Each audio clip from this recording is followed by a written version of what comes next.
بسم اللہ الرحمن الرحیم ایاک نعبد و ایاک نستعین۔ کلاس آج کا جو ہمارا سبق ہے اس کا عنوان ہے میرا گاؤں، جس کے مصنف ہیں سید غلام ثقلین نقوی، جو کہ دراصل میرا گاؤں ایک ناول کی طرز کے اوپر لکھا گیا ایک سبق ہے ہمارا، جس کا بنیادی مقصد یہ ہے کہ آپ کو 1965 میں ہونے والی جو پاکستان کی جنگ ہے اس سے متاثر ہونے والے لوگ، ان کا کیا اس جنگ کے اندر، ان جنگ کے دنوں کے اندر ان لوگوں نے کس طرح سے ان برے دنوں کا مقابلہ کیا، ان سب کی کردار سازی کرنا، ان سب کو آپ کی زندگیوں کے سامنے لے کر آنا کہ اگر انسان کے اوپر مشکل وقت، برے حالات آ جائیں تو ان کا ہمیں کس طرح سے سامنا کرنا چاہیے۔ آگے ہم سب سے پہلے اگر اس کے تدریسی مقاصد کی بات کریں تو اس میں یہ ہے کہ ناول کی تفہیم، طلباء کو ناول میرا گاؤں کے مرکزی موضوعات، اہم کردار اور اہم واقعات سے آراستہ کرنا، تاریخی واقفیت دینا، طلباء کو پاک بھارت جنگ 1965 کے پس منظر اور سرحد پر واقع دیہاتوں پر اس کے اثرات سے روشناس کروانا، ثقافتی بصیرت دینا، پنجاب کے گاؤں کا معاشرتی، ثقافتی اور معاشی زندگی کا گہرا جائزہ لینا۔ آگے اگر ہم اس کی تنقیدی اہداف کی بات کریں تو تنقیدی سوچ پیدا کرنا، طلباء کو ناول کے موضوعات، دیہاتی سیاست اور انسانی تعلقات پر تنقیدی انداز میں سوچنے کی ترغیب دینا، اسلوب کا تجزیہ کرنا، یعنی کہ اس سبق کے اندر جو ہمارے پاس موجود ہے اس میں رائٹر کے لکھنے کا، مصنف کے لکھنے کا جو انداز ہے، اسلوب ہے، اس کا تجزیہ کرنا، ناول نگار کی زبان، روز مرہ کے محاورات اور بیانیے کی خوبصورتی کا ادبی تجزیہ کرنا۔ اس کے بعد ہے پریم چند کی روایت، اردو ادب میں دیہاتی عکاسی کی روایت کا تعارف کرنا۔ یہ ہمارے سبق کے آج کے چند ایک موضوعات ہیں، مقاصد ہیں اس ناول نما سبق میرا گاؤں کو پڑھنے کے۔ آگے اگر ہم سب سے پہلے بات کریں مصنف اور ناول کے تعارف کی تو ہم غلام ثقلین نقوی جو کہ اس سبق کے آپ کے مصنف ہیں، ان کا اردو ادب میں دراصل مقام کیا ہے؟ وہ کہتے ہیں کہ سید غلام ثقلین نقوی اردو کے ممتاز افسانہ نگار اور ناول نگار ہیں۔ یہ وہ شخصیت ہیں جنہیں اردو ادب میں ایک خاص مقام حاصل ہے اپنی ناول نگاری اور افسانہ نگاری کی وجہ سے۔ آگے اگر ہم بات کریں منفرد موضوعات کی تو منفرد موضوعات کے حوالے سے جیسے ہر دور میں جب اردو فکشن پر شہری زندگی کا غلبہ تھا، انہوں نے دیہاتی زندگی کو موضوع بنایا، یعنی کہ لوگ اس دور کے اندر سب سے پہلے زیادہ تر جو لکھتے تھے افسانوں کے اندر یا اپنے ناولوں کے اندر، تو وہ زیادہ سے زیادہ کوشش کرتے کہ وہ شہری زندگی کو اپنی ان افسانوں کا، اپنی ان ناول کی جو کتابیں ہیں ان کا موضوع بناتے کہ شہری زندگی کے اندر کیا کچھ ہو رہا ہے، شہری زندگی کی کیا معاملات ہیں، لوگوں کے کیا مزاج ہیں، کیا رویے ہیں۔ لیکن غلام ثقلین نقوی صاحب نے ایک منفرد چیز کو چنا کہ انہوں نے دیہاتی زندگی کو ناول اور فلسفے کے افسانے کے ذریعے سے لوگوں کو متعارف کروانا سمجھا۔ پریم چند کی روایات کی اگر ہم بات کریں تو منشی پریم چند کی طرح انہوں نے دیہاتی زندگی کو اس طرح کی تمام ترجلہ اور رنگا رنگی کے ساتھ پیش کیا۔ پریم چند بھی ایک مصنف ہیں، ناول نگار ہیں اور افسانہ نگار ہیں، اسی طرح سے انہوں نے بھی پریم چند صاحب ہیں، انہوں نے بھی اسی نہج کو لے کر آگے چلے کہ انہوں نے شہری زندگی کے بجائے دیہاتی زندگی کو اپروچ کیا، زیادہ سے زیادہ لکھا، اس کا تجزیہ کیا، اس کے اوپر بات کی۔ آگے اگر ہم کینوس کی بات کریں میرا گاؤں ناول کی تو اس کے اندر سب سے پہلے یہ کہ زبانی وسعت، قیام پاکستان سے پہلے کے واقعات سے لے کر 1965 کی پاک بھارت جنگ تک کا احاطہ کرنا۔ مکانی پس منظر کی اگر بات کی جائے تو سیالکوٹ کی سرحد کے قریب واقع گاؤں چک مراد آباد اور آباء و اجدادی کا گاؤں بھڑت، یہ وہ گاؤں ہیں جن کا ہم نے اس سبق کے اندر ہم نے پڑھنا ہے، ان کے بارے، ان کو سامنے رکھتے ہوئے مصنف نے ناول کو ترتیب دیا ہے۔ عالمی اور مقامی سیاست کو سمجھنا، مقامی سیاست کے ساتھ ساتھ بین الاقوامی سیاسی تبدیلیوں کے اثرات کی عکاسی کرنا۔ یہ تھا ہمارا ناول کا تعارف بھی اور مصنف کا تعارف بھی اس کے اندر شامل تھا۔ آگے اگر ہم بات کریں ناول کے اہم کرداروں کی کہ اس کے اندر کریکٹر کون کون سے ہیں، تو سب سے پہلے نمبر پر جو ہمارے پاس کردار ہے، جو مرکزی کردار ہے، اس کا نام ہے عبد الرحمن۔ عبد الرحمن نامی بندہ ہے جس کو اس مصنف نے ایک مین کریکٹر دے رکھا ہے، مرکزی کردار دے رکھا ہے۔ کہتے ہیں کہ ناول کا مرکزی راوی جس کی زبانی پورا واقعہ اور کہانی بیان ہوتی ہے وہ گاؤں کی فضا اور تبدیلیوں کو اپنی آنکھوں سے دیکھتا ہے. جی یہ ہے وہ مین کریکٹر جو 1965 کی جنگ میں اس گاؤں کے سارے حالات و واقعات کو اپنی آنکھوں سے دیکھتا ہے اور بعد میں مصنف کو بیان کرتا ہے، اور مصنف اس کے اکارڈنگ اپنی ایک ناول جو افسانہ ہے اس کو ترتیب دیتے ہیں. اس کے بعد جو دوسرا مین کریکٹر اس کے اندر موجود ہے وہ ہے چودھری شرف دین. چودھری شرف دین کی اگر ہم بات کریں تو کہتے ہیں کہ یہ گاؤں کا با اثر زمیندار اور سیاسی کردار ہے. اس کا بیٹا سیدھ پور میں وکالت کرتا ہے جو گاؤں میں طاقت اور رسوخ کی علامت ہے. اگر ہم پیچھے 19ویں صدی کے میں 1920 21 صدی کے اندر چلے جائیں تو یہاں پر وکالت کا ایک بہت جو ہے وہ اثر و رسوخ مانا جاتا ہے. وکالت ایک بہت بڑی ڈگری مانی جاتی تھی. اسی طرح جیسے آپ جانتے ہیں کہ قائد اعظم محمد علی جناح جو ہیں وہ بھی اسی طرح سے وکالت کے پس منظر سے ہی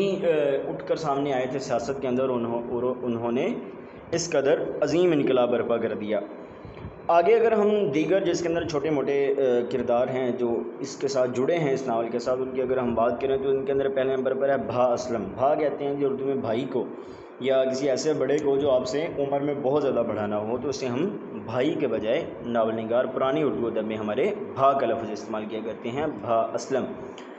حمیدہ کے نام سے ایک خاتون ہے جی، موجدین نام کے نام سے ایک بندہ ہے، اسی طرح سے شیما کے نام سے ہے، بلی اور حیات کے نام سے. کہتے ہیں کہ یہ تمام کردار دیہاتی معاشرت کی مختلف طبقوں اور جذبوں کی نمائندگی کرتے ہیں. آگے چلتے ہیں جی تاریخ پس منظر اور 1965 کی جنگ کے بارے میں اگر ہم بات کریں تو سرحدی دیہات اور جنگ کے اثرات کے بارے میں بات کرتے ہیں کہ سیالکوٹ کی سرحد پر واقع چک مراد آباد 1965 کی پاک بارہ جنگ میں براہ راست متاثر ہوا. جہاں پر بمباری ہوئی، گولیاں چلی یا کچھ بھی معاملات ہوئے ہیں تو وہ چک مراد آباد میں سیالکوٹ کی سرحد کے اوپر جو یہ واقع ایک گاؤں ہے وہاں پر اس کے اثرات واقع ہوئے. نقل مکانی اور ویرانی کی اگر بات کی جائے تو کہتے ہیں کہ جنگ کے خوف اور خطرے کے باعث دیہاتیوں کو اپنے گھر بار چھوڑ کر محفوظ مقامات پر منتقل ہونا پڑا. ظاہر سی بات ہے جب جنگ لگ جاتی ہے تو پھر یہ نہیں دیکھا جاتا ہے کہ سویلین کون ہے اور فوجی کون ہے. بس ان کے سامنے اگر مخالف کوئی بھی ہے، وہ سویلین کی شکل میں ہے، عورتوں کی شکل میں ہے، فوجیوں کی شکل میں کوئی بھی، تو وہ بس پھر ایک پکڑا دکڑی اور مارا دھاری والا ایک اللہ تعالیٰ رحم فرمائے ایک ماحول سا بن جاتا ہے کہ جس کے اندر آپ سامنے والے کیا کوئی خیال نہیں کرتے ہیں. تو ایسی صورت میں سب سے زیادہ مشکل ہوتا ہے سویلینز کو اپنا بچاؤ کرنا، اور ان کی بہترین جو ایک حل ہے اور سب سے مناسب جو ایک حل ہے وہ یہی ہے کہ آپ اس خطے کو چھوڑ دیں جہاں پر آپ ہیں، اور یہی ان لوگوں نے کیا. آگے ہے جی معاہدہ تاشقند کی اگر بات کریں تو وہ کہتے ہیں کہ روس کی ثالثی میں ہونے والے معاہدے کے بعد دیہاتیوں کی اپنی آباء و اجداد کی زمینوں پر واپسی ہوئی، جس میں امید اور اداسی دونوں شامل تھیں. یہاں پر اگر ہم بات کریں معاہدہ تاشقند کی تو یہ پاک بھارت جنگ کے درمیان ثالثی کا کردار، یعنی کہ اس جنگ کو رکوانے والے کا جو کردار تھا وہ روس نے ادا کیا تھا. روس نے ثالثی ہونے کا ایک کردار ادا کیا تھا. جیسا کہ ابھی پیچھے کچھ عرصہ پہلے امریکہ اور ایران کی جنگ میں پاکستان نے ایک ثالثی ہونے کی حیثیت سے اپنا کردار ادا کیا کہ انہوں نے جنگ بندی کروائی، معاہدے کروائے، ان کی نشستیں کروائیں کہ دنیا کے اندر امن ہوتا رہے. تو یہی صورتحال اس وقت 1965 کے جنگ میں جو ثالثی کا کردار ادا کرنے والے تھے وہ روس تھے. آگے اگر ہم بات کریں دیہاتی معاشرت اور معاشی حیات کے بارے میں تو وہ کہتے ہیں کہ سب سے پہلے باہمی تعلقات کے بارے میں. گاؤں کی زندگی میں آپس میں ہمدردی، مشترکہ خوشیاں اور دکھ سکھ کا احساس پایا جاتا ہے جو شہری زندگی سے ممتاز ہے. ایسا نہیں کہ لوگ شہروں کے اندر ایسے نہیں ہوتے ہیں، لیکن دیہاتوں کی نسبت لوگ شہروں میں کم ہوتے ہیں، ان کا آپس میں تعلقات. شہری زندگی مصروف بہت زیادہ ہے کہ ہر بندہ اپنی بھاگ دوڑ کے اندر لگا رہتا ہے، جبکہ گاؤں کے اندر لوگوں کے پاس تھوڑا وقت ہوتا ہے، فرصت ہوتی ہے، لوگ ایک دوسرے کو پہچانتے ہیں، جانتے ہیں، ان کا آپسی تعلقات ہوتے ہیں، میل جول ہوتا ہے ان کا. تو اس وجہ سے جو گاؤں دیہات کے لوگ ہوتے ہیں وہ ملنسار زیادہ ہوتے ہیں بنسبتاً شہروں کے. ایسا ایک تجزیہ پیش کیا گیا ہے ہمارے ناول کے اندر. آگے اگر ہم بات کریں سیاسی اور معاشی نظام کی تو گاؤں میں چودھریوں کا سیاسی تسلط، قانونی اثر و رسوخ اور معاشی نظام کسانوں اور عام دیہاتیوں کی زندگیوں کو متاثر کرتا ہے. اور یہی بات ہے کہ گاؤں دیہات کے اندر جو ہوتے ہیں وہ چودھری وڈیرے ہوتے ہیں جو بڑے ذمہ دار ہوتے ہیں، اور یا جن کے بڑے اثر و رسوخ کے ساتھ تعلقات ہوں، باہمی روابط ہوں، تو وہ اس گاؤں کے اندر بڑے سمجھے جاتے ہیں، چودھری سمجھے جاتے ہیں۔ گاؤں کے لڑائی جھگڑوں کے فیصلے کرنا، زمینوں کے فیصلے کرنا، گاؤں والوں کو ایک لیڈرشپ دینا تو یہ کام گاؤں کے چودھریوں کا ہوتا ہے دراصل، اور سیاسی تسلط انہیں کا ہوتا ہے ایک طرح سے۔ آگے اگر ہم بات کریں زراعت اور زمین کے حوالے سے، تو کہتے ہیں کہ زمین سے گہری وابستگی، گندم کی فصلیں، ٹہلی کے درخت اور بارش کے بعد کی ہریالی دیہاتی روح کا حصہ ہیں۔ یہ وہ چند ایک چیزیں ہیں جنہیں شہری زندگی کے اندر ہم اکثر مفقود پاتے ہیں، ہمیں نظر نہیں آتی ہیں عمومی طور کے اوپر۔ ہمارے یہاں پر کیا ہے کہ بہت زیادہ ہریالی نہیں ہوتی ہے، ہمارے یہاں شہروں کے اندر فصلیں نہیں ہوتی ہیں، اور اسی طرح سے بارش کے بعد ہمارے یہاں پر عام طور کے اوپر ہریالی اس طرح سے دیکھنے کو نہیں ملتے جس طرح سے ہم گاؤں دیہات کے اندر دیکھتے ہیں کہ سبزیاں ہیں، فصلیں ہیں، درخت ہیں،